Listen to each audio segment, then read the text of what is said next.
orange, but maybe I'm splitting hairs and AMTA. Some context. My 30F best friend Dan, 30M, got married to Lauren, 27F, yesterday.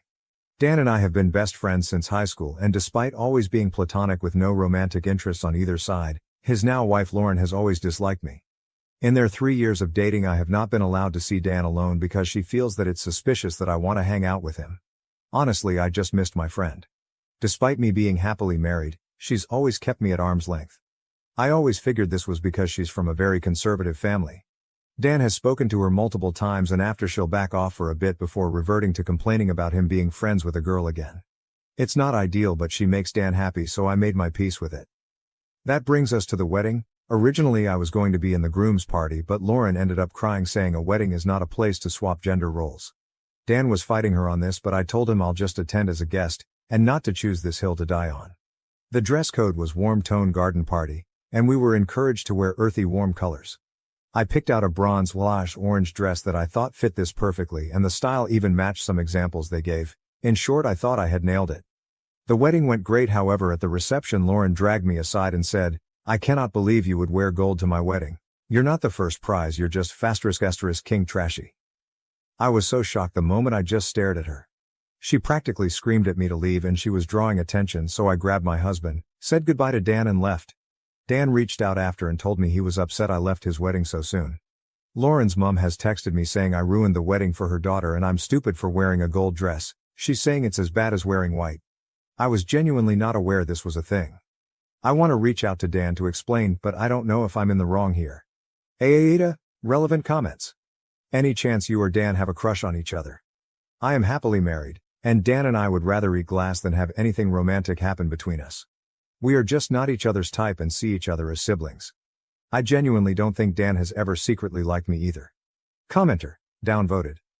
While I believe you, I have to think Dan has made comments about you around his wife for her to go so nuclear on you. Not to be weird, but how would you rate your attractiveness compared with hers? Are you similar, or is there a big gap in your attractiveness? OP, that's hard to answer. We are two totally different people. I think we are both attractive in our own way. I am your Barbie stereotype, 5'11", blonde hair with a six-pack. She's a petite brunette bombshell with a beautiful tan and a full figure. I'm also a good 2 inches taller than Dan, hence he's not my type, I'm not his. So it's comparing apples and oranges. But I do get your point. Commenter, have you and Dan ever had a convo about why you aren't allowed to be alone with him? OP, not just me but any woman. She doesn't believe in platonic friendships with the opposite sex. Why does Lauren's mom have your number? Can't you just forward that message to Dan? My guess is the group chat from the hens party. Lauren didn't have bridesmaids and her mom organized the hens night with a group text chat. Honestly, my husband told me they were acting crazy. I just needed an outside opinion before I called Dan, so hubby said I should post here. How were you going to be a part of the groom's party if she didn't have any bridesmaids? She technically had her mom as a MOH figure, I guess. She stood up there with her and organized the hens party. But they were just going to go with unequal numbers, and in the end, he just had his brother there with him. Update. Wow guys, I genuinely didn't know what to expect posting to strangers on this, but I am so thankful to my husband for suggesting this. I needed a non-biased view on this wearing gold to a wedding issue, and now it's clear that that was never the issue. Many of you asked if the dress I wore stood out, and honestly I know I'm biased saying this, but I genuinely don't think so. Another girl was wearing the exact same dress but in a dark red, which we had a laugh about. Slip dresses are a pretty common wedding guest dress where I am, and it was the type of dress that was recommended by the bride. I think many of you were right in saying that it was never about the dress, but how I looked wearing it. I do want to start this update by thanking my husband who suggested I post here, and having a ball reading your comments since posting, and even posting a photo of us this morning with a caption along the lines of "my gold prize of a wife, I am winning in life thanks to you." Turns out Dan found out pretty quickly what actually happened and called me last night. Apparently Lauren's mom had told him I was really drunk and told Lauren her dress wasn't it, so I was requested to leave. Dan had his suspicions that it was bullsh*t, but it wasn't until his mom called him that confirmed it. Turns out she was nearby when Lauren pulled me aside and ironically was actually wearing a yellow gold dress and tore him a new one about letting Lauren treat me like that. Dan didn't have a solution when he called. I could tell he was emotionally exhausted and pretty defeated. He said he wished I had taken it out on the open bar rather than leaving, but he understood why I left. He thanked me for taking the high road and that it hasn't gone unnoticed. He apologized for what happened. Apparently this is an ongoing fight between him and Lauren. For all of those who said Lauren just hates me, it turns out it's 100% true. Apparently, she has been trying to convince Dan to cut me off because that's what a good husband does. He said he thought she had gotten over it now that they were married. I told him that he needs to focus on his happiness and that I will always be here to support him and that I will take a step back if that's what he needs. They were supposed to leave for their honeymoon yesterday. But when Dan called they were still at home, so who knows? I've blocked Lauren and her mum and forwarded the messages to Dan as recommended. Thanks again everyone for your comments and judgment. New update. So, it's been a couple of months and a bit has happened. The situation seemed to resonate with quite a few people, so I thought I would provide a final update. Thank you to everyone who has messaged, it did help me feel a little less crazy during this time. And to the person who let me know I can simply post an update here, thank you, I had no idea how this all worked. So, Lauren ended up finding the post on TikTok and was understandably pissed. She called me from Dan's phone and started screaming at me, saying I had ruined her wedding and that I knew what I was doing wearing a dress like that to the wedding. After the initial shock of expecting Dan and getting Lauren screaming, I yelled, "What kind of dress? The same cut that Amy wore? Someone else has worn the same dress but in a different color. F***ck I just can't win with you? Dress nicely and I'm out to get you, dress casually and I'm taking the P***ss. I've tried so hard with you but I'm done." And hung up. I messaged Dan, I clearly can't be in your life with everything the way it is right now. Good luck, I'll always be a call away. Before blocking the number, which broke my heart. That was 3 months ago and I didn't hear anything except from Dan's mother saying Lauren wouldn't stop complaining about me, and life continued. In this time I also discovered I'm pregnant. Me and hubby made a post a couple of weeks ago announcing this, which is on its way to Dan, turned up at my front door a few days after. We talked over many drinks on his end and mocktails on mine. He told me that he always thought it was the right thing to do to listen to your partner's boundaries and insecurities, and that Lauren has a lot of body image issues which resulted in her being suspicious of other women, so he thought the right thing was to support her, but he got lost in setting his own boundaries when it came to how she controlled his interactions with his friends. He said the whole situation forced him to think about her boundaries and her own personal standards, and saw that they consistently contradict each other. Like, she believes, rightly so, that women are allowed to wear whatever they feel comfortable in, but she would complain that I was unreasonable for wearing bikinis to family beach days because it was inappropriate. Dan also realized she was trying to cut out his sister, and literally every woman in his life, including his boss, insisting he get another job. By the time he had heard about my pregnancy, he told me he didn't want to be an absent friend through this and so had a serious conversation with Lauren. I won't go into details, but the result was that they are currently separated and both in therapy. Dan asked Lauren to move out and she is currently staying with her mom, who is apparently convinced I'm the devil. Whilst I am sad for Dan's relationship having to end like this, I am happy to see that he is starting to learn what a healthy relationship is and that he will be able to be my friend through my pregnancy. My husband is excited to have his gaming buddy back. I reached out to Lauren with Dan's permission, letting her know I'm here to talk in a therapy session if she felt like it would help, but I haven't received a response yet, and maybe that's for the best. I can't help but feel bad on some days, because I know that a lot of this is born from insecurity. But I'm trying to focus on the positives that both of them are in therapy, and hopefully we'll move on to bigger and better things. I'm sorry if this update is a bit scattered as well. Pregnancy brain has been hitting me hard. This update has been read and approved by Dan. OP's comment, "Thank you, we are very excited." And while I can't talk to Lauren's motivations, I do agree that whatever issues you are going through are not an excuse to push unfair boundaries. I am in awe of Dan's strength that he has shown in the last couple of weeks. If they continue their relationship, I know it will be on better terms for both of them. MAGA dad and daughter, a relationship broken by political differences. Am I the asshole for not forgiving my dad after the birthday argument? Original, Dad's POV, May 10, 2023. Am I the asshole? My daughter doesn't want me in her life because of our differences in political opinions. I, 65, have 2 daughters, Alicia, 35, and Mary, 32. I have been divorced from their mother since the girls were in middle school and have been with my current partner Janice for 15 years, but we are not married. My girls were living with me full-time since they were in high school until they each moved out. I'll get right to it. My girls have opposing political views from Janice and I. This came to a head several years ago. Things had been strained for a while and finally blew up. The girls were over for Christmas and Mary said some things that upset Janice and Mary walked out. Alicia stayed, but it was awkward the rest of the day. Janice and I decided not to let Mary visit anymore, but I still saw her regularly on my own or with Alicia. A year or so after that, I took Alicia out for breakfast on her birthday. We had decided not to talk about politics anymore because we don't get along. Well, there was something upsetting on the TV and the restaurant was empty except for us and another couple, and I made a comment about it and Alicia just started ranting. She wouldn't stop even when I told her to because she said I was the one who brought it up. The man at the other table agreed with me and started getting upset, saying what Alicia was saying was stupid and that she should shut up. I agreed with him. Yet another day ruined, I guess, so I just walked out. I told her happy birthday before I left. She was very upset that I abandoned her with a stranger that was upset with her, but all she had to do was stop talking and that never would have happened. She said she felt unsafe and that I shouldn't have just left her there. And maybe I shouldn't have, but she also needs to take responsibility for her part in this. Now she barely speaks to me and I only see her on special occasions like birthdays or Father's Day. And never at either of our houses. She moved and hasn't told me where. It is somewhere local though. I see Mary more often but she doesn't want to get involved with me and Alicia's issues. AITA for not taking total responsibility for what happened. Relevant comment. We could share the same political beliefs and I would agree with your daughter. You broke the agreement and made a comment you knew she wouldn't agree with.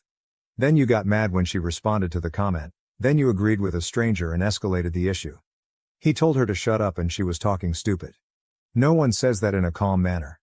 That is scary for a woman to be addressed like that by a man. After all of that, you left her, straight up left her with some stranger who was making comments about her. No wonder she felt unsafe. Her safety is more important than a disagreement. Bonus comment from the poster, I think it gives a better sense of his beliefs. I'm not racist and I think people should have bodily autonomy. For instance, no one should be forced to get any vaccine they don't want to. Original, daughter's POV, now deleted but preserved in a comment. May 12, 2023. I'm the daughter of a political dad. I have receipts, I'm Alicia. Those aren't our real names, thankfully. There are screenshots of 2 conversations with him in my profile. One from the day of this incident in 2018, and one Facebook Messenger conversation from 2020. I have more and may post them, but for now that should be enough. Yes, I made a throwaway for this, I don't want it attached to my main. My friend actually saw the post first and told me about it and I considered for a while whether or not I should respond. It also took me a minute to find the conversations. I did want to address some things because even though the post was lacking details, most of the comments I was able to read were spot on, and this was very validating for me. As most of you guessed, yes, he is a Republican Trump supporter and I'm progressive. And yes, we are in the US. This was pre-COVID, he came out as an anti-vaxxer during the pandemic. Janice is horrible, lol. On the outside she seems sorta okay, but she's all about manipulation and control. If you aren't wholly grateful for every little thing she does, she employs guilt trips. She's definitely the respect your elders type. There's more to the story there, but I'm not going into it. We used to all have family dinners at their house once or twice a month. The atmosphere had been strained for a while because Dad and Janice didn't want Mary and I to comment about politics. They were allowed to say anything they wanted, but we weren't allowed to respond. We were told it was disrespectful to disagree with them in their own home. I thought it was very hypocritical and it pissed me off. When I lived with them, I never really started my opinions much out loud because I wanted to keep the peace. Because I had to live there. As I got older and moved out, I stopped being quiet about it and I think it shocked them. I was tired of listening to racist, misogynistic nonsense and not saying anything about it. I was civil about it, I didn't name call or make it personal. Them on the other hand is a different story. Apparently I'm a liberal extremist, according to my dad who said that to my face. Because I believe in civil rights and equal rights for everyone. Okay, that day at Christmas my sister and I were talking about climate change amongst ourselves and they butted into the conversation and it exploded from there. We weren't talking to them at all, and they started being passive-aggressive and accusing us of thinking they were stupid, which neither of us said. My sister had apparently had enough of it all and walked out. She was never invited over again. I continued to visit, but I too was eventually told I wasn't going to be invited again. The topic on TV in the cafe was about whichever mass shooting or police shooting had just unfolded at the time. I don't remember specifically. I also don't remember the exact wording of my dad's comment, but it was something about guns and/or minorities. My comments in response were about gun control and statistically the demographic of most mass shooters, white men, sorry not sorry, and he as a white man took offense to that. So did the other boomer white man at the table next to us.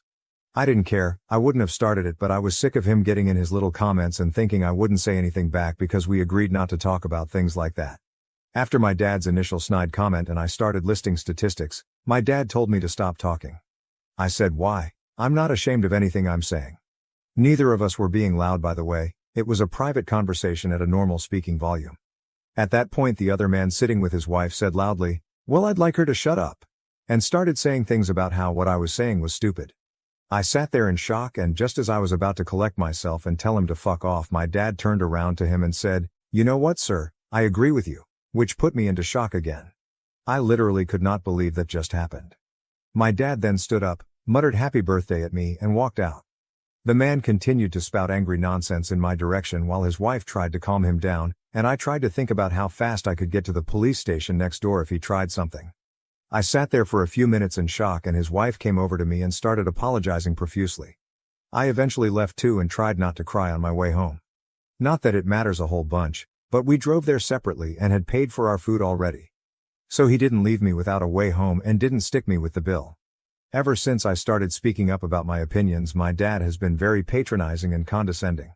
It's funny though, because even then at first when we'd debate something we would be civil and I could get him to listen to me. I even got him to indirectly admit that he's pro-choice once during a conversation.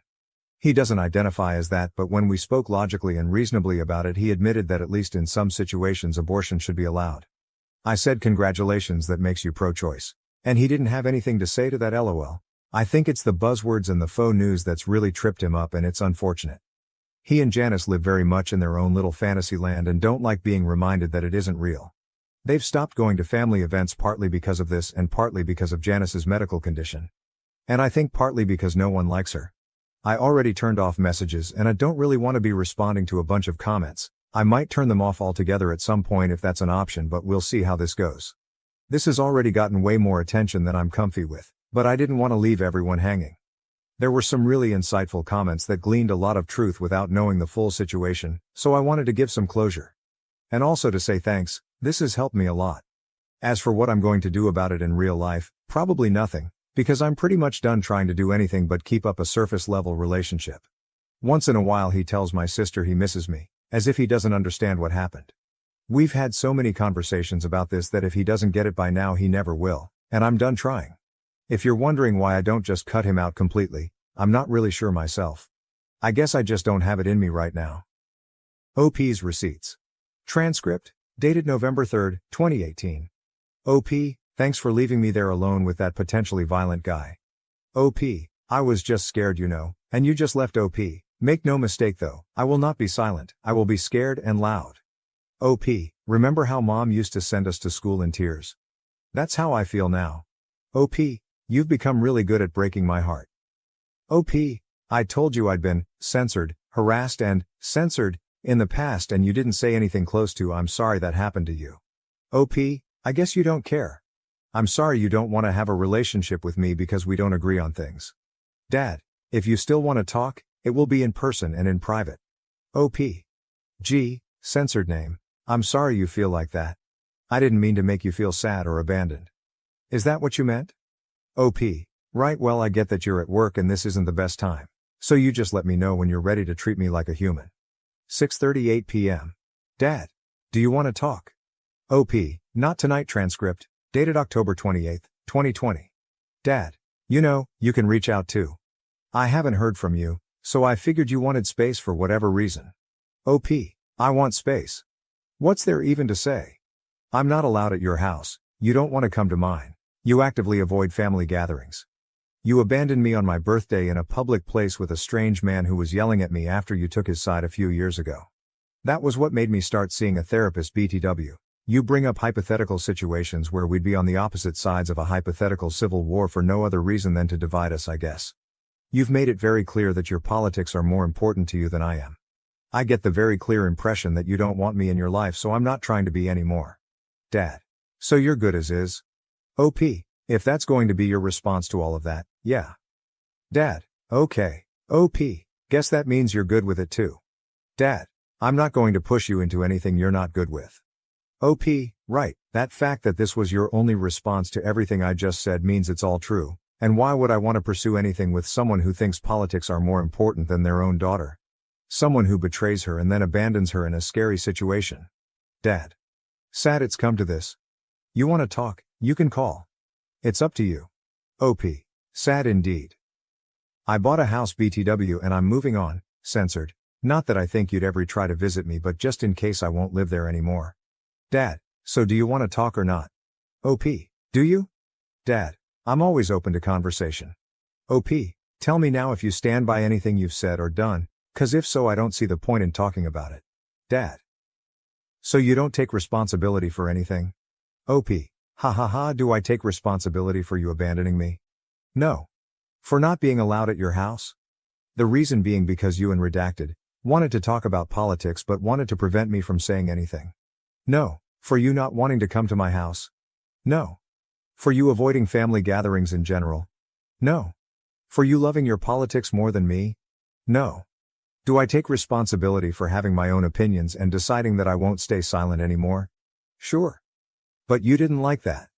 You liked it better when I just shut up and you could say whatever you wanted. It's never going back to that. If you do or say something shitty, I'm going to call you out on it and hold you accountable. Those were some really shitty things you did to me, and no matter what you think I did to deserve it, I absolutely did not deserve it, and you're not going to convince me otherwise. Dad. Wow. Dad. Well, congratulations on your house, and I really do hope things go your way. I hope you continue to be well. OP. Same to you. New update. Daughter still. Jules. 20, 23. Check my profile for the history. But basically I found a post from my dad complaining that I barely talked to him and posted here to give the missing reasons. I'm deciding to go no contact with him because of texts he sent me this morning. Screenshots in my profile. It speaks for itself, but the summary is he sent me a photo of him and Janice meeting Mike Pence, which that's fine by itself, I don't care, but he's decided to rub it in my face knowing I don't want to hear about it. Then he tried to gaslight me by saying he sent it to honor Mike Pence's wishes, and that it's a positive message. I told him not to contact me anymore. I don't need this nonsense in my life. Honestly, it's thanks to these posts and Reddit that the decision to cut contact was so clear to me. But I have to admit I'm shaking as I write this. It's obviously not the outcome that anyone wanted. OP's Receipts. Part 2. Transcript. Dated July 20th, 2023. Dad. Image of 3 adults posing for a picture. Former Vice President of the United States. Mike Pence is in the middle. The 2 adults on either side of him have their faces censored and are labeled as Dad and Janice. Dad. Mike said to say hello and best wishes to my children. OP, I need you to tell me why you sent me that. Dad. Honoring the man's wishes. OP, did you think at all about how I would react to it? Dad. To a positive message. Dad. I guess that won't happen again. OP, it won't, but not for the reason you think. You know we don't agree on politics. That's what sparked the incident that led me to go low contact with you. I've told you how that day made me feel, but you never understood. This proves that at the very least you still don't understand. It's childish. I was willing to keep up some sort of relationship with you as long as you didn't do anything malicious, but you just can't help yourself. You sent this knowing full well that I would not like it. Then you tried gaslighting me about it being for his wishes or that it's a positive message. I can't do this anymore. I don't need someone in my life just trying to get a rise out of me. Especially my own family. Do not contact me anymore. I'm done. I punched an autistic kid after he groped me and now everyone hates me. Am I the jerk? That grope was the last straw. I have known Troy since nursery, kindergarten for Americans, or just anyone, and he has always been a baby. It was always his autism that made him who he was. I don't know why, but he always had a crush on me. I rejected him gently multiple times, but he never took no for an answer. As we grew older, he got worse. He started commenting on my chest. Asking to touch them. Asking to see them. His friends kept trying to convince me to show him because nobody would be nice enough to give him a chance. And in year 7, 6th grade, he started groping me. I told teachers, but they kept saying that his autism doesn't make him know any better. It was only me. He got jealous when I was in the presence of another guy. He would have meltdowns and I got into trouble because I knew how upset he would get. No, I didn't. It was like my only purpose was to be his. I wasn't allowed to be my own person. The groping continued. I kept telling him to stop. He didn't listen. I remember crying on the floor and teachers just kept saying that his autism makes him like this and that I'm being a good person by taking care of him. His groping hurt. I don't know how to explain it. He just grabbed my chest and butt hard. And it hurts. The groping continued for 4 years. I was always his caretaker, his girlfriend, his best friend, his. I couldn't stand it anymore. I couldn't take it anymore. It was hot and I wore a skirt and he proceeded to put his hands up my skirt and groped my butt. I lost it and punched him around the nose. His nose got broken and unfortunately now I am getting put into isolation for 2 months for bullying an autistic kid. He's not a kid though. He's 16 years old. He acts normal around his friends. He treats everyone else with respect. He's not a kid. Now everyone hates me. I have been receiving death threats and people have been saying he should have done worse. Now all I want to do is curl up and die. Maybe I should have been nicer. Maybe I should have been more sympathetic. Maybe I should have just accepted it. I could have been his only chance. For the record, I don't despise autistic people. He is not a representative of them. He is just an awful person. Troy is just a horrible person. Thank you for letting me vent. Edit. Hi all. I didn't expect so much attention, so thank you for the validation. Giving my context. His parents are prominent people in our community. His dad is a third-generation Army something, IDK, and his mom is known for always holding all of the stuff for kids. Like the summer fairs, etc. She is also part of the school board and friends with the higher-ups if you will, which is why this happened at all. I wasn't technically his caretaker because I didn't have to feed him, clothe him, etc. I just had to be his friend. His dad is also friends with the police station, they go way back, so that's another reason why they didn't do much. Or just took a statement then wrote him off as mentally disabled. And the police here just suck ass here. Police officers have essayed many women before here. They just get let off. Unfortunately. Onto a semi-update. Firstly, my parents will look into lawyers, we just couldn't afford one, and I was always too scared to get one. I guess it was because I have been so neglected, that I just thought nobody would believe me. However, my other relatives said that they would chip in and pay for a good lawyer. Meanwhile, my parents took me out of the school and I will stay at my grandma's for a while to recover. My auntie is also going to pay for my therapy. So I will enjoy that much needed therapy. Thank you so much for the kind words. I hope you all miraculously wake up with more money in your bank's accounts than you expected. Edit 2. Hi all, I didn't expect this story to end up on TikTok so quickly. I would like to thank you all again for your words and thank you so much to those who have been reaching out to me. It means a lot. I would also like to point out that this is a throwaway account, and I want to stay anonymous. But thank you all so much again for the kind words and comments. I realize that I was never in the wrong. That I am a person. Thank you. I truly hope you all have the best days ever. You all are amazing. Relevant comments from OOP. Comment 1. Is the kid cognitively challenged? OP, nope, he has mild autism if that makes sense. He's actually quite good around people. Just not me. IG. Comment 2. I would get law enforcement involved. OP, we tried to. They just didn't care because he is mentally challenged. My parents genuinely tried to do something, but when everyone defends him, they believe the majority. I mean, when I usually say this story, people automatically think I hate autistic people. I don't. Because autistic people don't do this. Horrible people do. Autism isn't the label for assault, the label is sexual assaulter. Update. Firstly, I would like to thank you all so much for your kind words and messages. Thank you for your support and validation, your words meant so much to me. Also, I thought I would explain the whole I hope you all miraculously wake up with more money in your bank account comment. I heard someone in TikTok say this and thought it would be a nice thing to say, as some people did question it in my messages. But yeah, thank you all again. Before this update starts, I would like to say that this all occurred like 2 weeks ago now. I just reached my breaking point and needed to vent. Hence why the update may be soon to some. This won't be the final update, but an update. I would also like to clear the air with my parents. Now unfortunately, my parents come from a country where this stuff is normal. Not only that, but I am partially to blame as I didn't say anything. Eventually I did tell them and they tried their best to help me. But they didn't know how. Though I do acknowledge their efforts, I am still going to be taking time to heal from them as well. My entire family also had a go at them and expressed their disappointment. The best thing for now is for me to spend some time apart from them. So to begin, I left the school. After my parents had heard that I got into trouble seriously because of Troy again, they basically thought it was time to pull me out. I am due to start my new school in 2 weeks. I have also been trying to settle at my grandma's house as I just needed a fresh start with fresh people. To be honest, I have never felt so free. I have had to deal with that torment for years and years. So now I can enjoy the pleasure of walking home and not seeing him or bumping into him. So I feel great. On to the serious stuff. As I had mentioned, my family basically decided to pay for a lawyer, and we are now hoping to have a lawsuit against basically everyone involved. My grandma also had a go to put nicely with the school's board for basically allowing nepotism to harass other girls. She called all of the teachers a disgrace for endangering not only me but other people and saying how none of the teachers who allowed this deserved to even step foot into a school. This experience has also not been all sunshines and daisies. After the suit was claimed or made, IDK, my parents got letters and messages basically asking for the case to be dropped. My parents obviously said no. But it still didn't stop the harassment. I eventually got harassed too. All of the people giving me death threats decided to go into graphic detail on what Troy wanted to do to me. Spoiler, it wasn't great.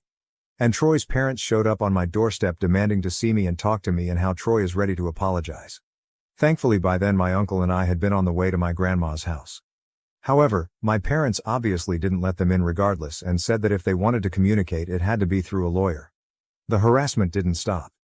And eventually Troy sent me a message on a burner account detailing all of the things he was going to do if got the opportunity to, and that I should be grateful that I managed to walk away with just a groping. Troy also kept spewing on about how I'm nothing but a whore or slut etc. And I should be grateful that someone so popular even looked my way. He kept saying how if I'd just let him fuck me, he wouldn't have groped me.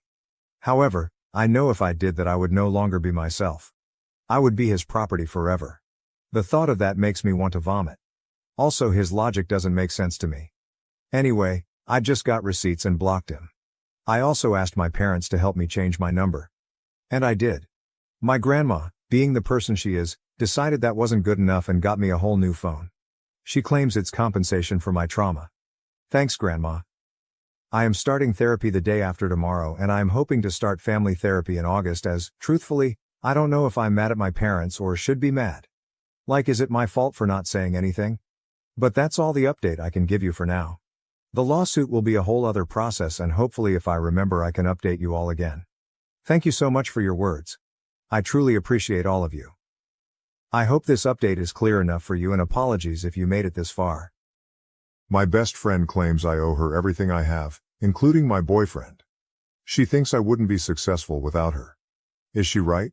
I know I should be careful calling someone best friend in a post like this, but I don't know how else to call Jessie. Our parents are great friends so we grew up together and she kind of had my back in high school. Long story short, on the teenager food chain, she was on top and I should be on the bottom. But nobody messed with me cause I was Jessie's friend. Jessie is one of those people who require attention. I never minded though, nobody is perfect, right? But now that I have my first real boyfriend, she doesn't know how to behave. Every time we are together she is really handsy. Always touching his arms, running fingers through his hair, complimenting him. And now she even started with the prank spankings on the butt, you know? I just feel really uncomfortable with it. Maybe it's normal. I mean, Jessie has a lot of guys friends so maybe this is okay. My best friend never thought much of it either. Am I just overreacting? She is super pretty so maybe I'm just jealous. Anyway, yesterday something really threw me off. Best friend had to do some work and I had a book thing, hobby. So we decided to meet later at a friend's house. They were getting together to drink and so on. Best friend finishes work early and calls me. But I don't really need him to come over to the book thing. I know he doesn't like it, so I just tell him to go to friend's house. Then I start getting texts from Jessie all like, "Girl, you gotta come to this party now. Your best friend is wasted. LOL. LOL. We so drunk you need to come and stop us. I can't behave myself if you don't get here soon." And so on. The book thing took longer than I thought and I was just getting mad and madder, but I am a very non-confrontational person, so I deal with it. I call best friend when it's over, cause I don't feel like going to this party anymore, but I was his ride, so I ask him if needs me to come pick him up. He says, sure. I get there and don't even go inside. I am ready to release the hounds of hell on him. But he gets in my car and he is stone cold sober. I ask him if he was drinking and then show him Jessie's texts. He gets super upset and says she was lying. He wasn't even hanging directly with her, but catching up with a friend who just came back to town. He says I should have texted him letting him know what she was saying so he could confront her about it, since you don't ever seem to be able to give that girl some boundaries, his words. Now I am thinking maybe I should talk to Jessie. But maybe she was just drunk and annoying me cause she wanted me there. I don't know. I mean, this girl was really nice to me growing up when she could have been a bitch. I don't like how she behaves around him but at the same time I don't want it to look like I don't trust her. Is there a polite way of going about it? Or I should maybe wait and see if this happens again. Am I overreacting? Too long. Didn't read old friends are handsy with my boyfriend, and it upsets me but I don't know if I should tell her or how. Update. Thanks to everyone for your comments and help. I decided to talk to Jessie and posted a development to the story update 1 yesterday. I posted here about how my best friend Jessie is a bit handsy with my boyfriend and it makes me feel uncomfortable. Too long. Didn't read as she touches him a lot and sent me inappropriate messages when she was at a party with him. I am very thankful to all those who commented, especially the ones who encouraged me to say something and what. I don't like arguments, so those were very important to me. Thank you. Last night we were alone because she wanted me to help her choose clothes for an event. I was at her place so I thought I should say something. I wanted to say something. I was very polite and just said that I knew she meant no harm but I didn't feel good about it. So I asked her if she could tone it down. I should have said stop, but I guess I'm weak. She didn't really say anything mean, but her attitude was a bit off, I think.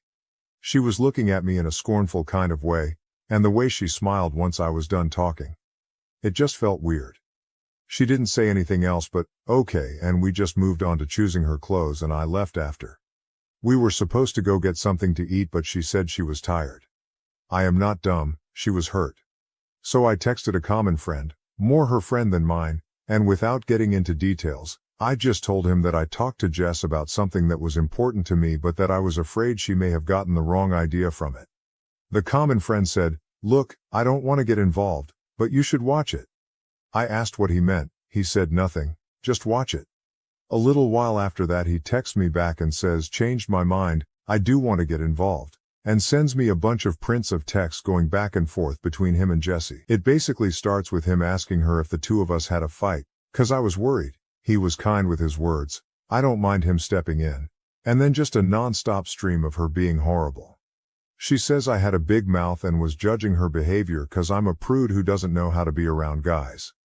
How she taught me everything I know about having a life and how dare I tell her what she can or cannot do, or how I should thank her for even having a boyfriend at all.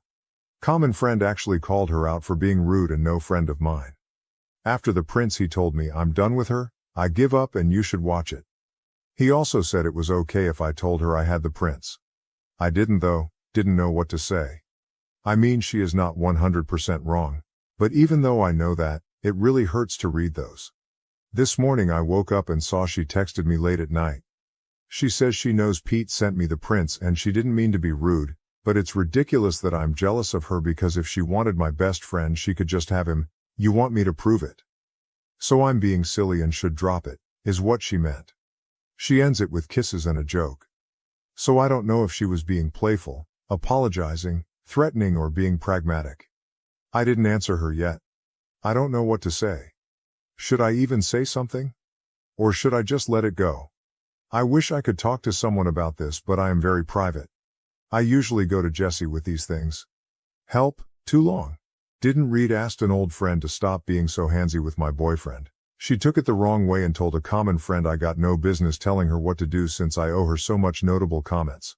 Commenter. Sounds like this person is completely wrapped up in their own head and has a serious case of overthinking their importance in life, especially other people's lives. Obviously we're all going to tell you to drop her because she's not a desirable person to be around if that's how she acts/talks to you in person and behind your back. This person thinks they own you enough so that they're decided to let you have your best friend. Fuck that shit. Also show your guy everything that's happened 'cause guaranteed she's going to go after him. OP, I suppose you're all right. It just gets me, you know? It's a 20-year-long friendship. I keep thinking maybe this is a misunderstanding. She didn't mean it or she is going through a hard time and doesn't know how to deal with it. I am just trying to make sure I am not overreacting, so I needed some outside perspective. As for my best friend, I think he would turn her down quite fast. He doesn't really like her. He just hangs with her because of me. He's always saying that he'd rather not and all. So it's unlikely that they'd be alone together. But I will talk to him. Thank you for the heads up. Turns out she already went after him. I was stupid. Update 2, my boyfriend is having sex with her. A friend convinced some other friends to send me prints of text between themselves and either my best friend or best friend. They're pretty clear.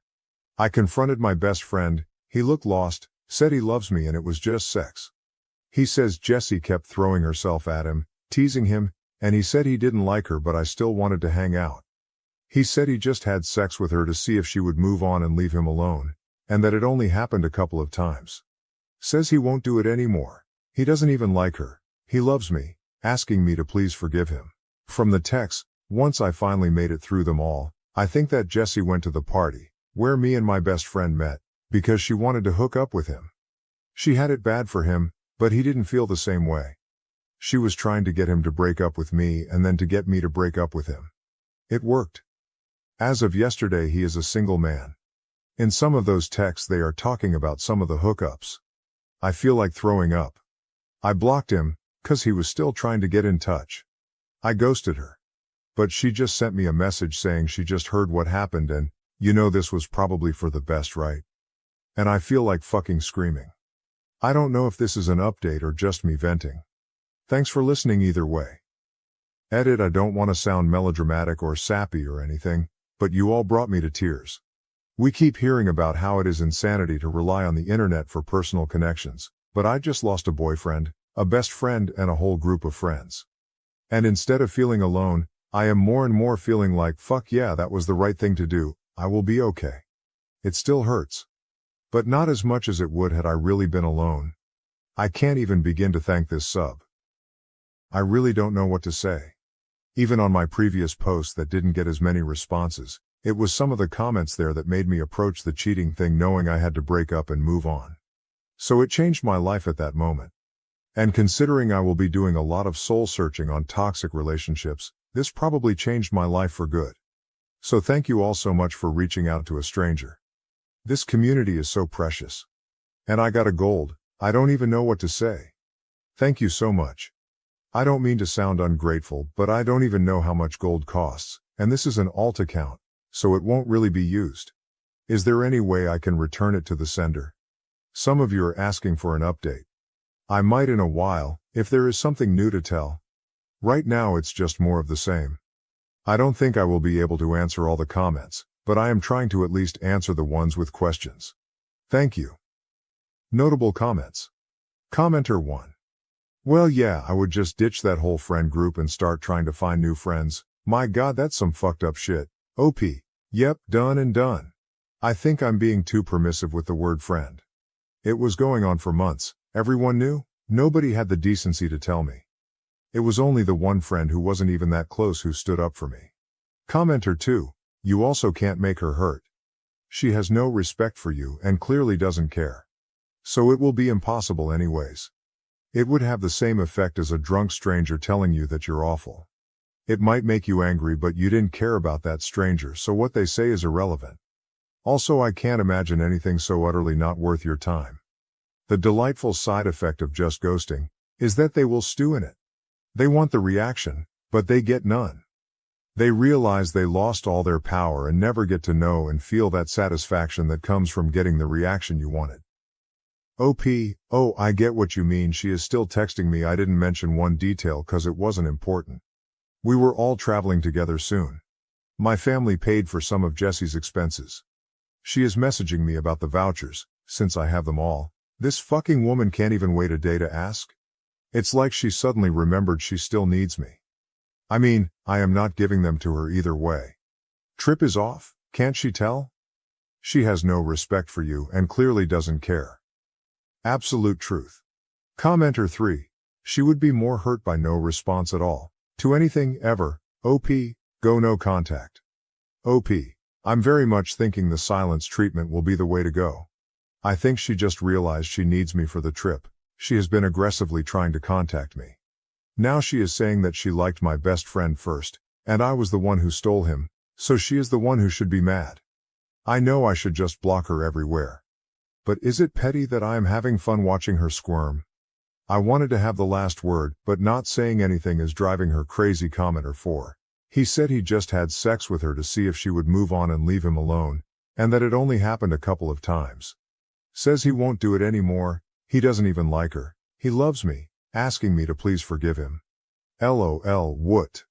Seriously, that is one of the stupidest things I have heard. It is like saying, hey babe, I jumped off a cliff because somebody was really pestering me to do it. Edit, I feel for you, OP, but what an excuse. OP, I confess I almost fell for it. How pathetic is that? He was saying he cared about me, it was just a mistake. He thought she would back off. And I felt it was a bad decision on his part, but maybe it made sense and I could forgive him.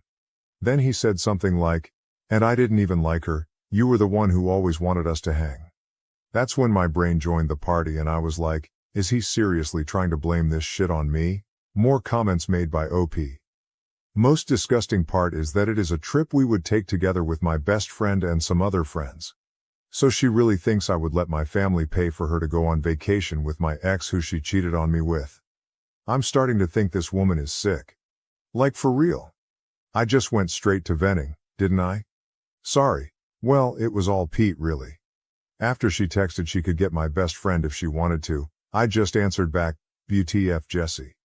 And she lowelled as if it was a joke. After that, Pete texted me, asked me if I was alone. He was really kind, and told me everything. Said he had proof and asked if I wanted to see it. I said yes. He had gone after our friends and convinced them to send him prints. He's really well liked by everyone.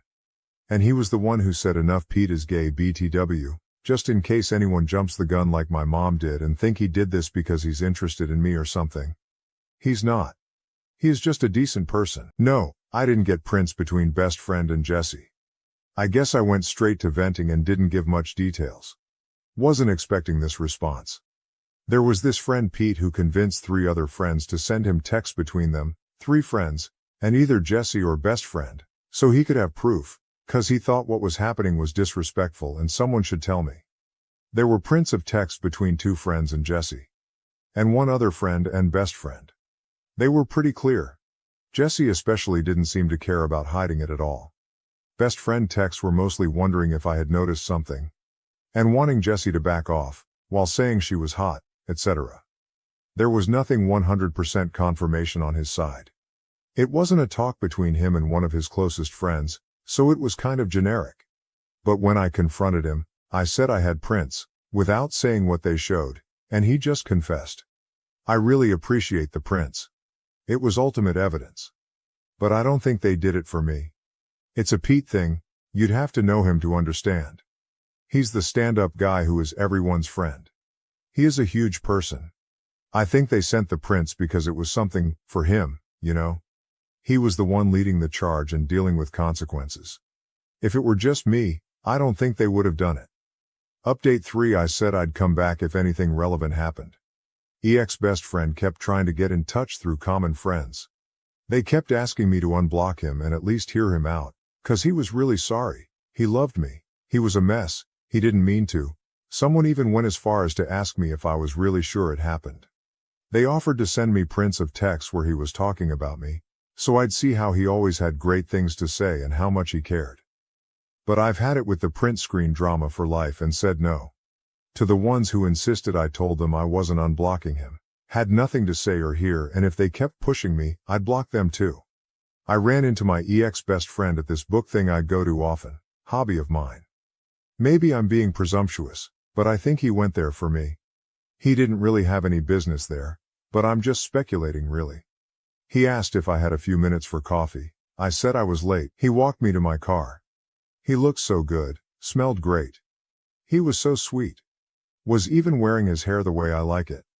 I feel horrible because even after everything, I still like him.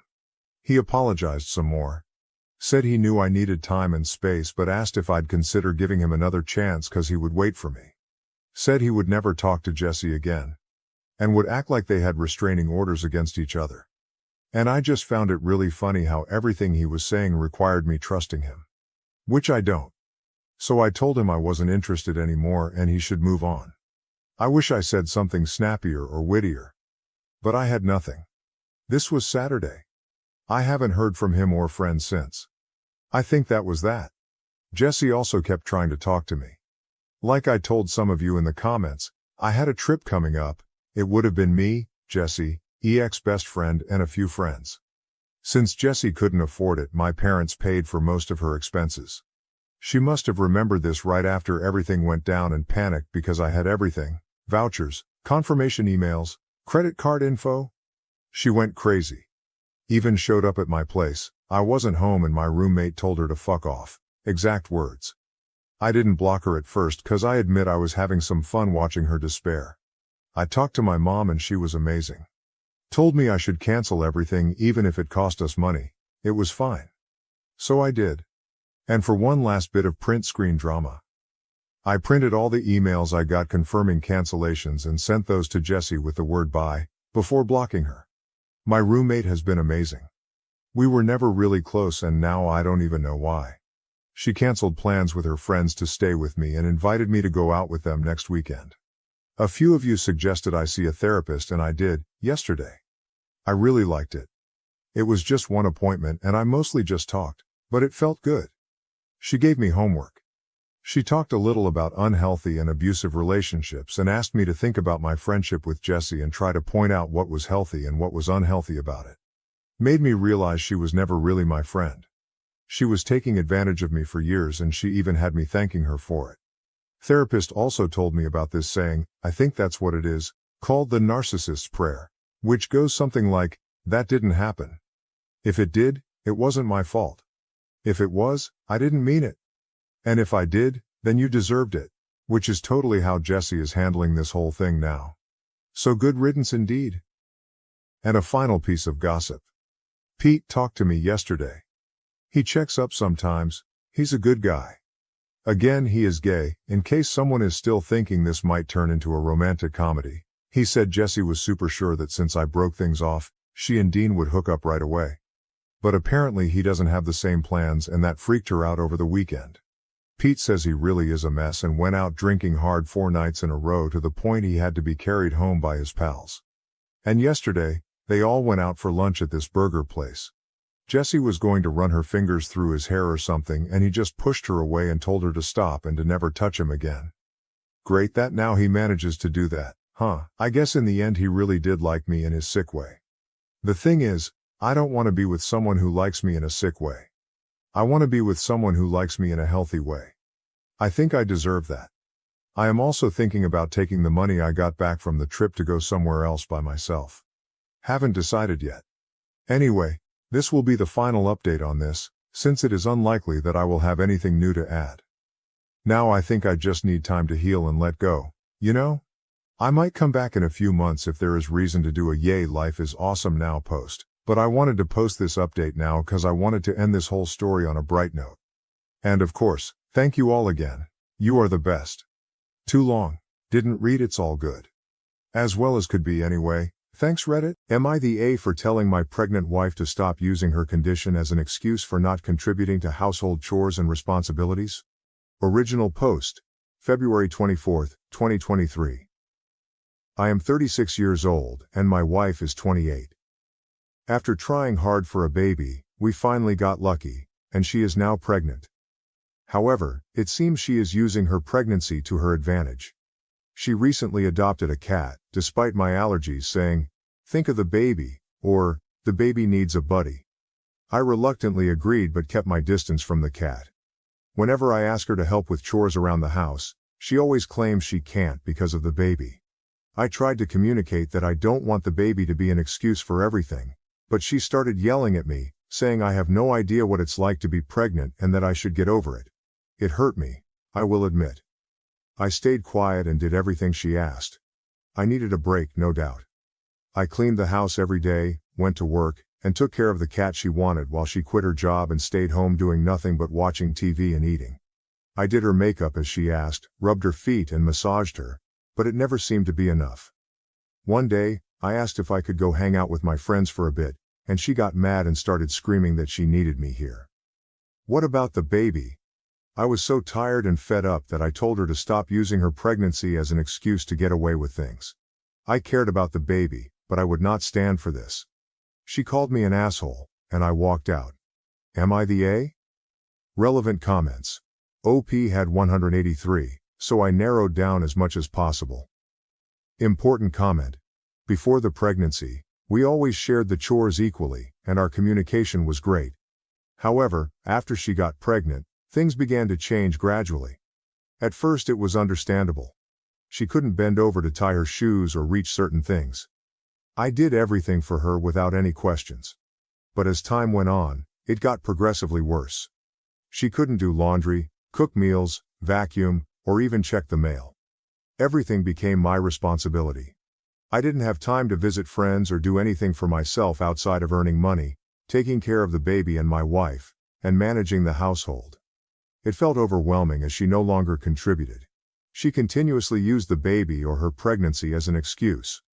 I would have understood if she had complications or if it was a high-risk pregnancy, but the doctors never indicated any such issues.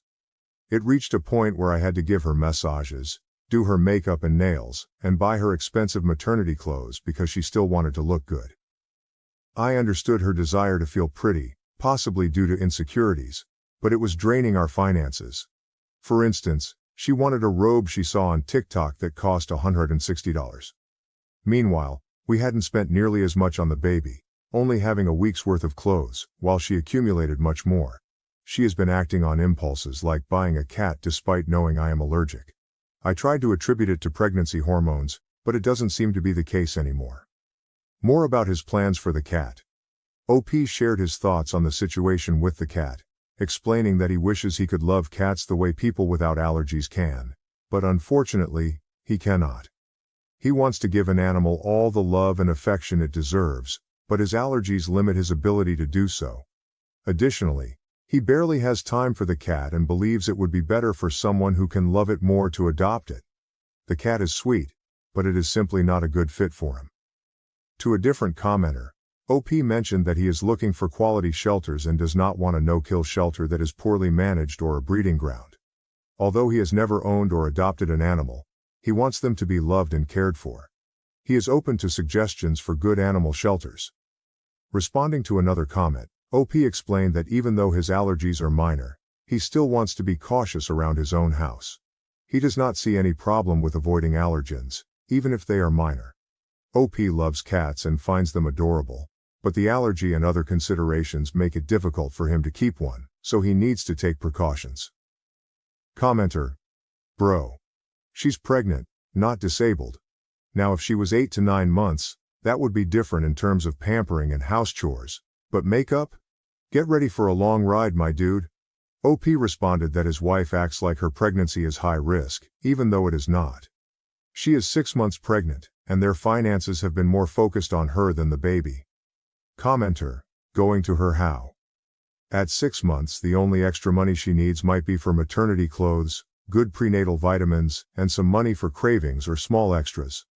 We are currently 5 months pregnant and spending a lot, but it's all going towards the nursery as it should. OP explained that his wife saw a cute maternity robe on TikTok that cost $160. They spent money on a crib and only a week's worth of clothes for the baby, while she got much more than a week's worth of maternity clothing. Commenter: That hurts my heart. I'd love fancy things, but I would never ask my husband for something outside of our budget when preparing for a baby. You are spoiling her, which might be your way of showing care, but it's having a negative impact. She needs a reality check. OP replied that he plans to discuss budgeting with her, go to couples therapy, seek personal therapy, and give the cat to a no-kill shelter. He is open to any other suggestions since this is his first time dealing with a pregnancy, and he hasn't had time to read any books on the subject because he has been so busy providing for her and the baby. Commenter: What do you mean by you walked out?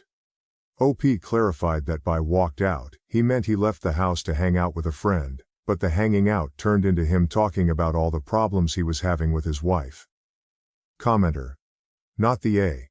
As others have said, unless she's medically at risk, there is no reason to stop all normal activities. Did you both discuss this beforehand?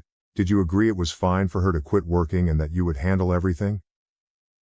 OP responded that his wife did not discuss quitting her job with him. She just announced it during dinner one day. It is hard to provide for a baby himself and her alone, so he had to take on multiple jobs. Commenter: Makeup thing? OP explained that he thought doing her makeup was the right thing to do because she told him she was exhausted and tired. He did those things for her, thinking she needed it and would appreciate it. Commenter: Is your post even real, dude? Why did she quit her job? Why would you need to do everything? I can't believe you did her makeup and all that after it too. This can't be real. OP assured that the post is real and expressed uncertainty about why she quit her job. He felt the need to do all of these things because she was pregnant. He wanted to make her happy and comfortable during this time. Having never been around pregnant people, he relied on what she said and trusted her.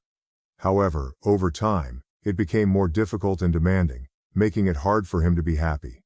He is now seeking personal therapy and has an appointment scheduled for the following week. Update and comments. Later that night. I recently discussed with my wife the possibility of both couples and personal therapy.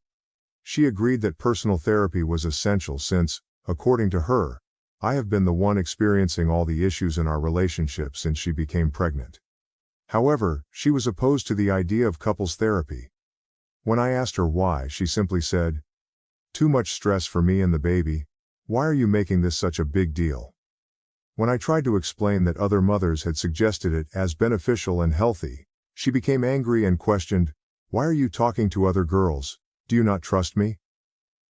I was baffled by how the conversation shifted so suddenly. I was insistent about the importance of couples therapy because I wanted us to raise our child together and not let our relationship fail. To this, she replied, "I'm afraid our relationship is too far from saving." I was completely devastated by how the discussion unfolded. Not knowing what else to do, I found myself sleeping on the couch because she had barricaded the bedroom door. I ended up calling a friend to stay at his place for the night, hoping that things might improve by morning. I am sorry that this situation did not turn out the way we had all hoped. Relevant comments. Commenter. When speaking to the divorce lawyer, ask about custody arrangements and the house. Sort it out before the baby is born, or it will be impossible to get anything, house-wise, fairly, while there is a newborn there. Take charge of this situation and speak to friends and family about how you are not allowed to do XYZ and have to handle all the chores and housework. Tell them you are being abused and ask for their support. OP. I will definitely consult an adult divorce lawyer, but honestly, I feel very guilty for what I said. I felt like I was being gaslighted. She kept trying to turn the entire subject around, basically blaming me, saying it was my fault, and that I did not do enough or should behave better. I do not know what it is like to be pregnant. I have never been around pregnancy, and I hate using it as an excuse. But honestly, I have no idea what I am doing or what I could do better. This is my first time experiencing this, and I thought that since she was going through it, she would be the most helpful person. However, it turned out to be the complete opposite. Commenter. In about 3 months, you are going to learn the meaning of unconditional love. It truly blindsides you, and there is no way to prepare yourself. Just know that it will happen. Her behavior will look even worse in light of that feeling because everything will be gauged by how it affects your child and their health, happiness, and overall well-being. OP. Thank you really. Everyone has been such a help. They have opened my eyes to what is really going on. I just need to take some time to grieve and definitely talk to a therapist. It seems that my relationship has sunk. All I need to focus on now is the baby and getting my mental state back in place. Update Post 1, February 25, 2023, next day. My wife's sister visited her and reported back to me that my wife was not behaving like her usual self. She described her as being paranoid, easily upset, and speaking incoherently. She suggested that we definitely need to talk to a doctor about this. I am very worried and fear the worst. I asked if I should come over, but she advised against it, and offered to take a week off work to help care for her sister if needed. She mentioned that my wife does not seem capable of taking care of herself at the moment. I agreed that this would be the best course of action for now. I am at a loss for what to do next, as I have never experienced anything like this before. Any advice would be greatly appreciated. Update Post 2, March 18, 2023, 3 weeks later. I will keep this brief and to the point. My wife went to the doctor and was diagnosed with something called postpartum psychosis. I got this information from my sister-in-law. I have been researching this condition as I know very little about it and am looking for reliable sources and advice on how to help her. Any assistance would be appreciated, whether you have been through it, have experience with it, or just know about it. I thought postpartum issues occurred after pregnancy, but this is a completely new concept for me. Relevant comment. Commenter. You need to get in contact with a doctor before she becomes a risk to herself or the baby. Call the damn paramedics if you need to if she becomes completely resistant to speaking with medical professionals. In DMS I mentioned how she might be suffering from a prenatal form of PPD or PPA, and I know you can't get in contact with her OB, but any doctor you speak to will be able to contact them for you if you know their name. There's nothing more you can do but get her help. OP. I'll definitely see if her sister can help me get in contact. Since she is there, I'll ask her to send me contact information and I'll call them immediately. Update Post 3, March 25, 2023. 1 week later, 1 month from original post. Based on numerous comments and chat messages, I have learned that the correct term for my wife's condition is prepartum psychosis. I am very grateful for this correction, as I was not present in the doctor's office when this was initially discussed, and had been relying on the information provided by my sister-in-law. Now that I have the accurate term, I will be doing even more research on this diagnosis. Thank you all for your support, helpful resources and guidance. I also realize that my previous posts contained many typos, making my story seem a bit unbelievable. I do not blame anyone for questioning it. Honestly, I never proofread, so there are a lot of errors. I am trying to fix these typos as much as I can to make my story clearer, but some might still be present. Additionally, if you see some letters spaced together incorrectly, it is because I was trying to save space, as I am limited to a certain amount of characters. I apologize for any confusion this has caused. I appreciate everyone who has been helping me. Update Post 4. February 28, 2024. 11 months later, 1 year from original post. It is over. Officially over. We have finalized our divorce, and I want to express my immense gratitude for all the support I have received. The divorce and custody process was extremely challenging, but we managed to get through it. I desperately wanted everything to work out for the best, but there was too much damage and conflict. The stress and fighting took a heavy toll. I am committed to doing whatever I can as a father to protect and raise my child. Thank you to everyone who has been with me throughout this journey. I am grateful to say that I am now in a happier place. Editor's note. I noticed some discussion the other day about the new update tag being confusing. It technically means that there is a new update to this specific sub that has not been posted before, not that the update itself is new. This update is 5 months old but is new to the sub. That said, I can change the tag to concluded if people would prefer. In my opinion, this story highlights several significant aspects of life that many people can relate to. The primary themes include mental health care, family responsibilities and burdens, communication and relationship struggles, divorce and parenting, as well as community support. Firstly, the story begins with the wife exhibiting unusual behaviors, and later being diagnosed with prepartum psychosis. This underscores the importance of paying attention to and caring for mental health, especially during pregnancy and parenthood. Moreover, the narrator describes feeling overwhelmed by household chores and responsibilities as his wife becomes unable to contribute as she used to. This reflects the pressure many people face when taking on the majority of family duties without adequate support from their partner. Additionally, the story delves into the difficulties in communication between the couple, leading to misunderstandings and tension. This highlights the importance of effective communication and seeking external support, such as individual and couples therapy. Furthermore, the narrator faces the reality of divorce and the responsibility of raising a child alone. This addresses the challenges and emotional complexities of ending a relationship and starting a new life chapter. Finally, the story emphasizes the role of community, friends and family in providing advice and support during tough times. Overall, this story touches on crucial life topics, from mental health and family responsibilities to relationship dynamics, divorce, parenting, and the importance of community support. When my late husband's ex-wife passed away, I had to decide whether to adopt his children. We haven't seen each other in 2 years. Hello, I of course know how awful this sounds. But it is a recent development and I'm unsure if I'm completely in the wrong. Before I married my husband, he had 3 children with his ex-wife who were 2, 5, when we got married. His ex was still bitter. I say this in the most respectful way possible. But it's true, as they had only been divorced officially for a year. After that, custody was a big issue with us, with her and my husband fighting for full custody. Unfortunately, we only ended up getting weekends and the complete months of December and July while they were out of school. So it goes without saying I wasn't much of a mother figure to them rather than their father's wife. My husband passed away 2 years ago in an accident and I haven't seen them aside from the funeral in all that time. His wife called me up sometime last month to reveal she's suffering from a terminal illness, a brain tumor, and that she was hoping I could take in the children after she passed. Both her and my husband's parents are far too old to even care for themselves completely. I still take his mother grocery shopping as she can't do it alone, and that there was no one else who would be able to care for and support the children in a proper way. She said her sister suffers from addiction and I'm not sure if that could be something the state would consider if there was truly no one left. I told her I'd consider and needed to think it over and would call her in my mind. I feel that even though it's heartbreaking that she has to consider who will care for her children when she's dead so soon, but I'm not sold and I don't want to jump in with full custody of 3 children who I haven't seen in 2 years. OP adds more information in the comments.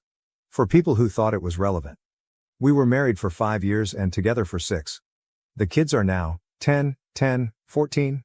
No, we never got around to having kids of our own and I still don't have any. Their mother never remarried. I do passively for myself but could reasonably support the 3 of them provided we all make sacrifices and their mother or the state helps supplement the income either with her life insurance or some type of aid. The biggest issue I have with myself being THE is the commitment.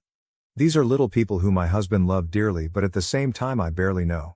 I've always thought I was a decent person but my extreme hesitation make me think otherwise. Update. I want to thank everyone for their condolences for my husband and the life he lost. I wasn't sure if it was my right to update this as I'm sure I made a decision most people would think me awful for. But at this point it's more of a releasing of feelings off my chest. As you know, my husband's ex is ill and I still feel for her greatly with much sympathy and will pray for her and her children. But it's been a very long time since I was in any way a parent to them. Even as a stepmother, most of their care went to my husband. I just don't feel I could properly care for them and myself in my life. I told her this. And I feel awful that I made her react the way she did. Crying and coughing. There was so much guilt I felt it was awful. But I think I have always known my decision. That I wasn't going to take in the children. I just didn't want to acknowledge it because it made me feel awful. I wish I could tell you where she decided they're going, but after our meeting where I told her my decision, it's been radio silence. As much as I would like to say they're going to people who are perfect and they'll be fine. I don't know. And their mother doesn't owe me an explanation. But I do wish them and her the best, and in the best case scenario I pray for her health. This is fucked up by texting my date that I might end up marrying him just seconds after our date ended. This just happened to me. Literally 10 minutes ago. I am dying. I am dead. End me now, oh Holy Ghost. I thought this only happened in some poorly written rom-coms. The kind where life hardly imitates the real one. I want to bury myself and never come to see the light again. Why me? Oh, why me? 10 painfully long minutes ago, I, exalted by the wonderful date I went with this handsomely gorgeous man who also happened to be a friend of mine for the last 3 years, against my apartment door that I had just closed on his beautiful face, I typed these words that will fiercely haunt me now. Bitch, I think I'm going to end up marrying this guy. This was meant for my best friend, the only other soul I could muster to express my vulnerable feelings. I sent this deeply poetic text to him instead. Do you think there is a void big enough in this planet to hold all my misery? All the embarrassment? Do you think I can make a pact with the devil to turn back time? I would just need 10 minutes. That'd be really nice. Can I please die now? Literal and metaphorical death is the only relief I might know. I am currently in my library, sprawled across the floor intently staring at the ceiling. Man, I think I'll be here forever. TLDR, I mistakenly texted my date that I might end up marrying him as we just ended our date. Realized too late the text meant for my best friend was sent to him instead. Bitch, I owe you an update. Good news, there's so much staring at the ceiling one can do before pure boredom kicks in and the realization that the desire to scream fuck at the top of your lungs will most likely not last for an eternity. Bad news, you guys did me dirty by blasting my still fresh embarrassment on the front page and apparently on a famous Portuguese radio show this morning. Cool. So, on to the meaty love update. Once I realized the text blunder, I quickly texted him that it was not meant for him, with a crying emoji for good measure. Sweet man that he is, he responded immediately to let me know that he doesn't read texts not meant for him. I subsequently asked for permission to die. He said. Please don't. This morning, he texted me about some travel plans we have down the line. Bless this handsome man. The gods are cruel, but not that cruel. This is where I should clarify that the original post was obviously a tad hyperbolic, just like that text, go figure. I slept well last night, and I also laughed at myself, the blunder, just the ridiculous timing. What also got imprinted on me was that exact moment I wrote and sent that text. The moment he leaned and kissed me goodnight, I looking at him as I closed my apartment door, locking it and at once turning around and heavily sighing and smiling, keys still in hand. 2 weeks ago he had proposed going on a walk at the park. I had an inkling somehow that after knowing each other for 3 years, he was going to finally, perhaps, become vulnerable and share a few things. I had been in a serious relationship when we met and, what I know now to be out of respect and my ironclad boundaries, he never made any advances. But I was single now. And at the park, sitting there, together, he looked at me and said he had feelings for me. Long time, 3-year-long feelings. And right there at Prospect Park, on a clear night, under some 35 visible stars, we counted, he kissed me. Last night, it was my turn to be vulnerable, even if accidentally. For once, I think I understand Ted. He was always the guy I wanted to throw my shoe at whenever his ridiculous face showed up on the screen, which was a lot. As for the library, I'm not Jane Austen, but I'm a New Yorker, and the luxury of ample space is not something I recognize. My dream as a child refugee, growing up in deep poverty, was to have a dedicated place for all the books I could buy when I would grow up and have money. Here's a pic of my library nook that I built through vintage thrifting, DIY projects and patience, the library. This is it folks, the update. I might prefer this life over any rom-com. Relevant comments. The pic of the library is gone, but OP explains it in a comment you guys. It's not a literal library. It's a corner of my apartment I've turned into a library nook. Also, for what is worth, this is an embarrassing story, that just literally happened to me, but believe me as a refugee, who has suffered through deep poverty from early childhood, I'm well aware of all of the hardships existing out there. Now, let me go back to staring at the ceiling. Comment 1. You just ruined my mental picture of you in a dramatic swoon across a plush tapestry on the floor of a dusty Victorian library, cheeks flushed and with the back of your hand across your forehead, muttering things like, woe is me and verily, I am vexed. Comment 2. Make it into a joke. Bring up that's what they say in those rom-coms and honestly just make it a laughable experience for both. Example, bitch I think I'm going to end up marrying this guy. Says every girl on a rom-com. Make it into a quote. I don't know how to explain it but I'm the type of person to turn my fuck up into a joke. OP, I'm probably going to greet him with a chirpy hi husband, next time I see him. Comment 3. You can only refer to him as bitch from here on out. Update, 3 years after I mistakenly pressed send, texting this gorgeous specimen of a guy I would marry him seconds after ending our first date, keys still in hand as I struggled to both text and lock the door and subsequently sprawled across my library wishing for the floor to engulf me. I did end up marrying the man. Damn, what in the world life? Thought I'd let you guys know since you did help me with your funny comments and shared shameful moments to eventually get myself up that fateful evening, dust myself off, and not commit cringe seppuku. It's been 3 years of pure joy and he's still as dreamy and kind you guys. And it was kids, that's how I met your father after all. See you in the next chapter. TLDR, bitch I married the man. Sending that text by mistake 3 years ago telling him I'd marry him right after our first date was just the truth. I've realized that I have lost all respect for my husband's willful ignorance, and it may damage my marriage. I, 33, and my husband, 37, were having a discussion about politics and we got onto the topic of our daughter, 7, which led to me expressing my fears about her rights and bodily autonomy. For context, my husband votes Republican and I have always considered myself independent but recently have been shifting very far away from my younger, carefree attitude toward politics. I love him very much and I know for a fact that he loves me but I have started finding his opinions naive and lacking depth. He is a very good man though and has in the past changed his mind on several things when confronted with them.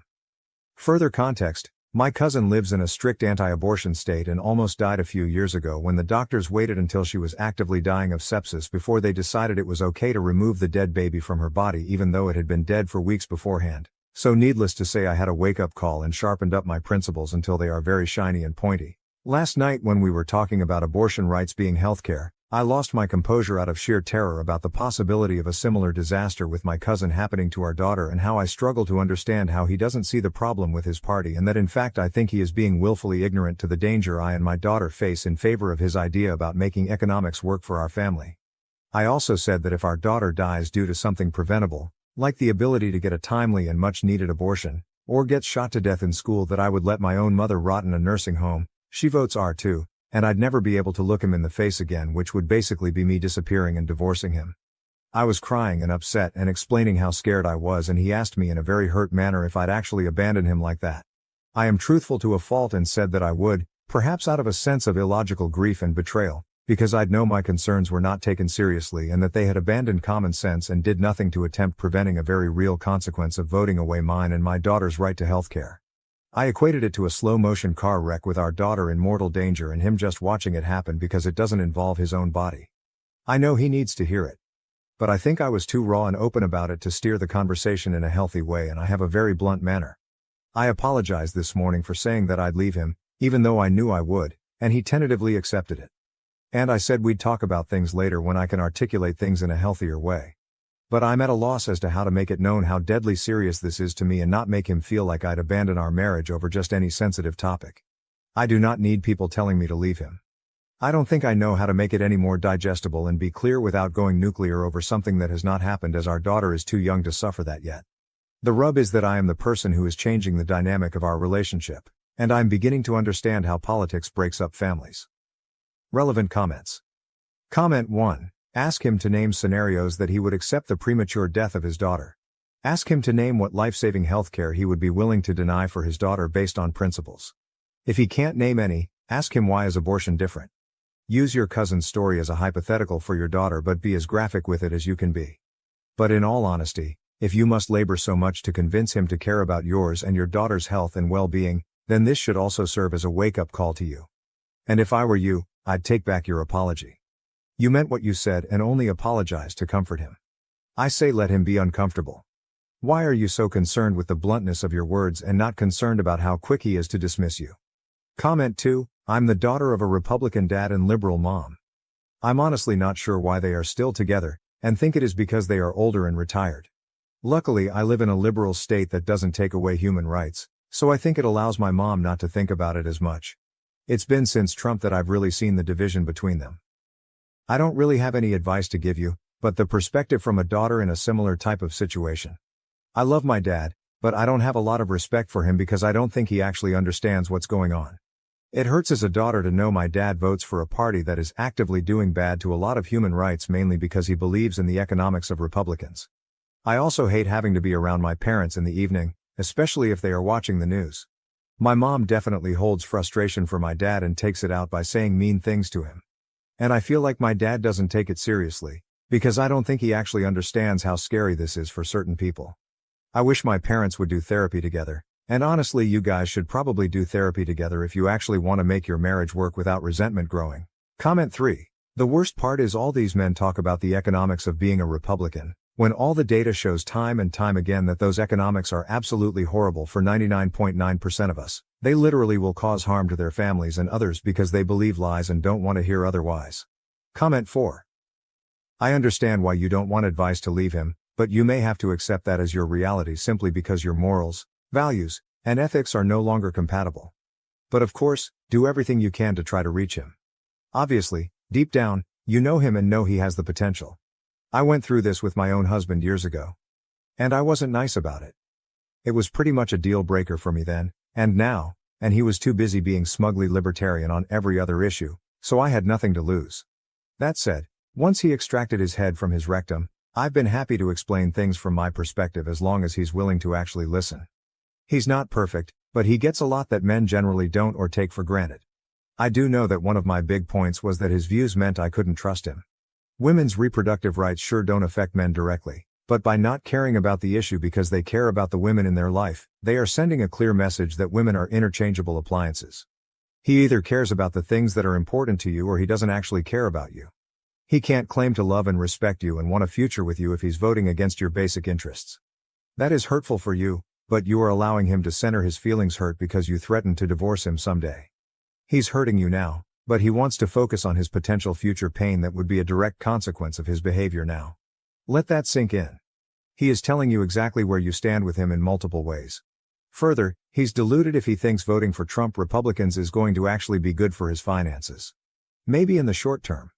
The reality is that any gains he makes will be offset by the tax overhaul and tariff system. If your wealth is dependent on your income in any significant way, Trump winning would put your income at risk as women are forced out of the workplace and into a housewife role. If your income depends on either of you working overtime, Trump is giving employers a way to deny overtime premiums through creative scheduling. A lot of tax deductions and credits that primarily benefit low and middle class families are being eliminated while those that benefit the wealthiest are left intact or strengthened. We've already had a preview of his roided out trickle-down economy from his first term. Your husband is being incredibly short-sighted. Comment 5. I'm not sure what you are trying to achieve with this post. You say you don't need people telling you to leave him. However, the harsh reality is, in this situation, that is your present and your future, as long as you stick with Republican men. He is not a very good man when he puts your daughter's and every other woman's life at risk by voting for people who want nothing but destruction and power. That doesn't change, no matter how much you gaslight yourself that you can somehow fix him, or see reason. Sorry to be so blunt about it. Comment 6. This. If a man is a Republican, if he plans on voting for the GOP candidate, even if Trump keels over tomorrow and is replaced by someone who's less openly insane, if he is willfully ignorant, he is not a good man. Full stop. He can help old ladies cross the street and volunteer at a soup kitchen as a hobby, but he's still not a good man because he does not actually care about women. OP, you think you can fix your partner? You cannot. Nobody can fix another person. You can't be the person who is changing the dynamic of the relationship when you're not the bad actor. You should not have to explain why rolling back women's rights is fucked up to get someone to see that. He already knows and does not care. Update. We had a serious discussion. I went into more detail about my concerns and fears and it was intense. I was much better at presenting the case. I gave him several hypotheticals that involved a particularly gruesome set of circumstances involving his balls. I won't bore you with the nitty-gritty, but the gist was to shift his perspective. I told him to seriously consider carrying a tiny fetus in his ballsack and the fact that the risks were things like exploding balls, sepsis, etc., and the myriad of ways he could end up dead, permanently physically injured and disfigured, or unable to produce a fetus in the future if he didn't have the option of removing the fetus from his balls. I asked him if he would even want to take the risk and he agreed that he'd be very likely to remove it unless he was ready for those risks. I asked him why in the world would I be justified in telling him he has to carry it no matter what and it might only be removed after it starts to explode out of his ballsack or his organs start shutting down. Once he seemed to start grasping the enormity of what abortion encompasses and seeing why it's very important to not let unknown people control what options you have with no medical reason. I told him I lost a bit of respect for willful ignorance, and that I can tell he avoided thinking about it. He knows in some way that it says something about his character. And I resented having to even give him a hypothetical in the first place, and that if he cares for me and our daughter that he should automatically actively be using his empathy skills every day. I explained how I have demonstrated the capacity to care about and evaluate gender issues he's brought to my attention in the past. That was a difficult part of the conversation. I also told him that I do not trust him to always make good decisions for us and that I feel alone in shouldering those responsibilities. He listened and let me talk a lot. He asked if I was going to leave him and he was clearly nervous and bracing for the worst. I told him I'm not taking drastic steps like that, but I certainly will when it comes to keeping our daughter healthy and safe. I also started to say something about how I know I would lie to him in a heartbeat in a situation where our daughter needed an abortion or medical care, and he interrupted me to say, "You wouldn't have to lie because I'll be driving the car or buying the plane tickets and we will all go anywhere we need to." Y'all, I burst into tears. We ended the conversation and he said I laid a lot on him and he needed a break, but said he had things to think about. I didn't push any more politics, but I think I feel like my trust has been slightly restored. I'm not getting my hopes up, but I think he realizes that he's wading in dark and dangerous waters when it comes to our futures. Relevant comments. Comment 1. All of this reminds me so much of that scene in the show The Handmaid's Tale where June finds out that she's not allowed to access her bank account anymore and that her husband has to sign something for her to get birth control pills, and her husband dismisses her concerns, basically saying, "That's okay. I'll take care of you. No big deal, it's fine." It's easy to dismiss a concern when that concern doesn't seem to affect you directly. And the problem is that no matter what we say, no matter what example we give, some people will always have a degree of removal from an issue that can affect their understanding and their empathy. My own husband is empathetic and caring. But he doesn't understand why someone staring down the barrel of menopause, is so angry about abortion access restrictions. He doesn't understand why a woman in a loving marriage that doesn't look likely to end anytime soon, is upset about the end of no-fault divorce. Or why I, as someone with no connection to prison, is upset about our horribly inequitable carceral system. And he will say he understands my objections, but then he's like, why bother wasting energy getting upset about it? I don't know how to get across to him that just because it doesn't apply to me or us right now doesn't mean it won't later. I also don't know how to get across to him that it's very difficult to see attacks on our ability to get a divorce or access an abortion as a direct slap against me as a woman. If someone punches someone else like me in the face while staring me directly in the eye to show me that they would be doing it to me if they could, that's very upsetting. But they aren't looking him in the eye, so he doesn't see it that way. Comment 2. I admire the heck out of you for having this huge conversation with your husband. Thank you for making the case for all of us. And thanks for sharing with us. I hope your example can help others who need to have serious discussions like this with people in their lives. Comment 3. I'm glad you have this talk and that he is starting to reconsider his decisions. But I hope you are very clear with him that this isn't about him setting aside his views for the special case of you and his daughter. Other women are entitled to the same respect and autonomy that he wants for his daughter. If his position is that he will pack the bags and buy the tickets for y'all, but he will nonetheless continue to vote for all other women to be oppressed, he's not a good man. OP. We talked about the women getting turned away from emergency rooms across the country because they were having pregnancy complications for babies they likely wanted to keep, and it was like I could see a gear start cranking in his head. Total silence, like he'd never considered that a lot of women who seek emergency abortions actually wanted their babies. Comment 4. My husband and I had this discussion before our first was born. This was before Roe v. Wade was overturned, but the writing was on the wall that it might go. We live in a very HCOL city for my job, but things weren't going well, and we were debating moving. I told him that as long as kids were on the table, moving to a red state was out of the question. I refused to move to a place where I would not be able to get access to care that I needed and end up dead just because we were trying to have a child. My husband brushed it off. One of his close family members is one of the most prominent OBGYNs in the country. He said that, when the worst came to worst, she would help us out. But I said, how exactly? Imagine I'm suffering from sepsis and about to die, and the hospital I'm in literally will not perform an abortion. What exactly will she do? And he stopped in his tracks. That ended the discussion right there. My husband had simply never had to consider it before. At the time, we weren't seriously thinking about kids, so he hadn't really thought it through. In any case, in a few short years, Roe v. Wade was overturned, and I ended up pregnant with our first child. I'm currently pregnant with our second. We still have regular discussions about potentially moving. Never once subsequently has he ever considered a red state. Comment 5. So glad he finally understood the reason why we need to vote the way we do to protect our bodies. But is he going to back up what he says he now understands by voting the opposite of what he's done before? Comment 6. I hate that many men only recognize women's bodily autonomy when they become fathers. I hope you really talk to him about voting Republican this year, otherwise this whole thing is really moot. Comment 7. I'm glad he understood, but he still votes Republican. The Democratic Party is still right-wing. No, they are not leftist unless you're talking about the progressives, but your husband deliberately chose to vote for the more racist, ableist, sexist, bigoted in every way party. The only reason you had this discussion is because it affects you and your daughter on the basis of gender and sex. I'm not going to tell you to get a divorce, but you should probably take a good look at your own morals and principles if you still think it's okay for him to vote the way he does. Especially given everything that has happened since 2016. Editor's note: OP seems satisfied with her discussion with her husband, whether you disagree or not, so is unlikely to update. Therefore, I have marked this conclusion.